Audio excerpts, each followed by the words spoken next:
Loucamente pirado. Fala galera, aqui quem fala é o Lucas Guilherme. Agora eu tô aqui com mais um vídeo de Kitchen Cat Simulator, simulador de gato. E galera, eu tô aqui com meu primo, fala aí. Fala galera, aqui é o Zex The Gamer, conhecido como muito Pedro Gamer. Só que eu mudei meu nome para Zex The Gamer, agora é com Lucas Gamer. Galera, vamos lá. Galera, eu vou jogar um Survival Mod. Eu vou jogar no level 1, 2, 3, vou jogar no 1. Num Carwak. Galera, o objetivo agora é pegar 2.500. Acabou 2.500. É muito, hein? 2.500, mas vai do mesmo jeito. 2.500, vamos lá. É muito mais. Vamos lá, galera.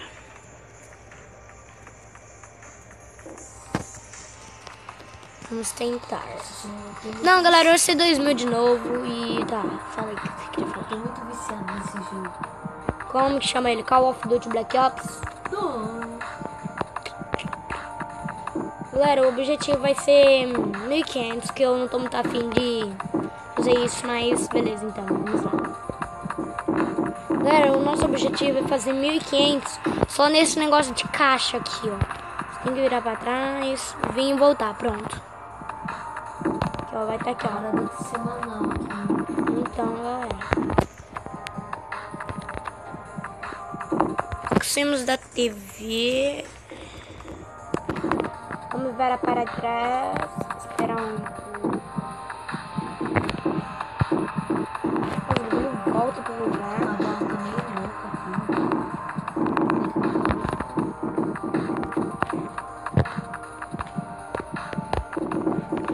Galera, é só nisso. Levou um tiro aqui.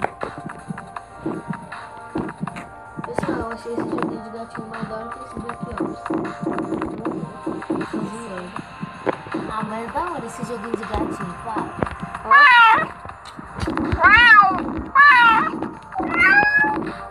Nada a ver. Vamos olhar para trás, para 5, 4.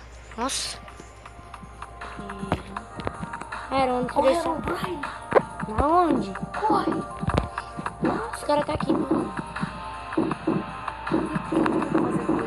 Não sei. Ele vai querer te pegar.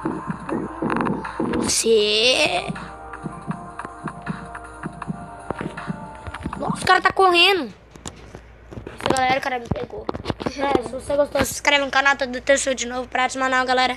Falou! Fala, galera. Eu fui. Ixi, galera, tá moscando já. Falou, galera. É a segunda vez. Fui!